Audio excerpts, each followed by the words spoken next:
समय की बात है। एक शांत और खूबसूरत गांव मस्तपुर में। यहाँ की हरी भरी वादियां और बहती हुई नदी हर किसी का मन मोह लेती थी। लोग यहाँ प्यार और भाईचारे के साथ रहते थे।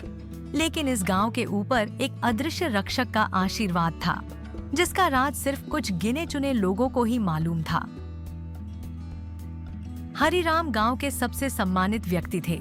उनका बेटा अर्जुन एक निडर और दयालु युवक था, जो हमेशा दूसरों की मदद के लिए तत्पर रहता था। लेकिन अर्जुन के मन में एक सवाल अक्सर उठता था, गांव का अदृश्य रक्षक कौन है, जिसने इतने सालों से मस्तपुर को संकटों से बचाया है।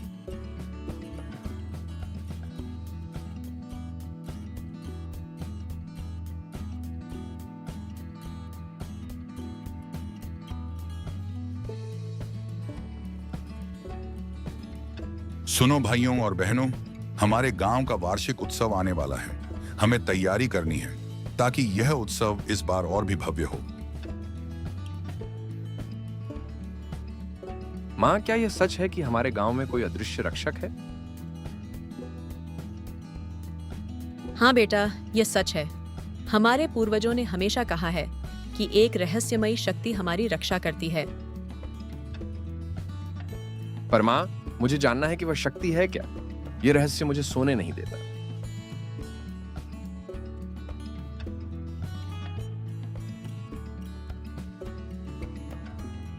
कुछ रहस्य कभी कभी रहस्य ही अच्छे रहते हैं अर्जुन। अर्जुन अपने दोस्तों के साथ गांव के पास के जंगल में घूमने निकलता है। जंगल घना और रहस्यमयी है। अर्जुन के साथ उसके दो सबसे अच्छे दोस्त रोहन और सीमा भी हैं। अर्जुन, हमें वापस चलना चाहिए। ये जंगल अजीब सा लगता है। सीमा, डरपोक मत बनो, यहाँ कुछ नहीं होगा।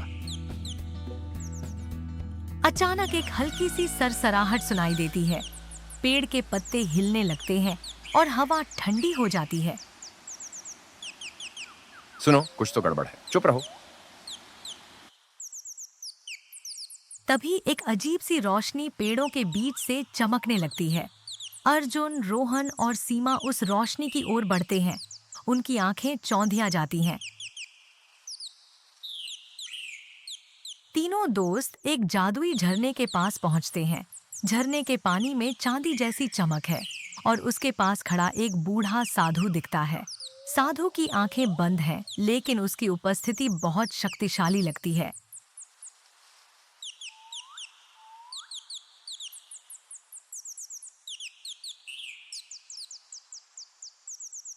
ये कौन है?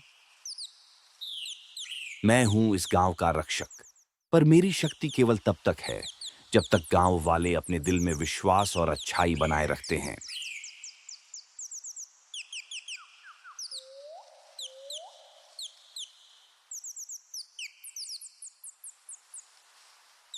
यह सचमुच अद्भुत है। सुनो, एक बड़ा संकट आने वाला है। गांव के लोग एकता से रहेंगे तभी इस संकट का सामना कर पाएंगे। अगले ही दिन गांव में अफरा तफरी मच जाती है। गांव के चारों ओर एक अजीब सी काली धुंध फैलने लगती है। लोग डरकर अपने घरों में छिपने लगते हैं। मुखिया हरिराम सभी को चौराहे पर बुलाते हैं। ये क्या हो रहा है? हमने ऐसा संकट पहले कभी नहीं देखा। अर्जुन दौड़कर मंच पर आता है। गांव वासियों, डरने का समय नहीं है। हमें मिलकर इस संकट का सामना करना होगा। हमारे अदृश्य रक्षक ने हमें एकता का पाठ पढ़ाया है। अर्जुन की बात सुनकर गांव वाले एकजुट हो जाते हैं। वे हाथों में मशालें लेकर उस काली धुंध के खिलाफ खड़े होते हैं। साधु की आवाज हवा में गूंजती है। अपने विश्वास को मत टूटने दो, एकता ही तुम्हारी शक्ति है।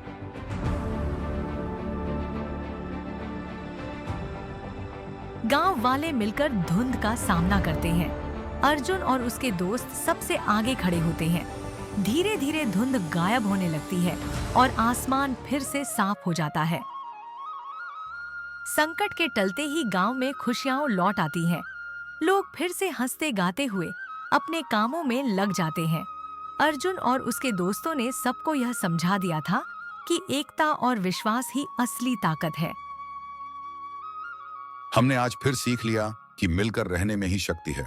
अर्जुन, तुम्हारी हिम्मत को सलाम। सभी लोग अर्जुन और उसके दोस्तों की जय जयकार करते हैं। साधु धीरे से मुस्कुराता है और जादुई झरने में विलीन हो जाता है। इस तरह मस्तपुर गांव ने एक बार फिर साबित कर दिया कि जब लोग साथ होते हैं तो कोई भी संकट बड़ा नहीं होता और अदृश्य रक्षक हमेशा उन लोगों के साथ रहता है जो अपने दिल में विश्वास और सच्चाई रखते हैं।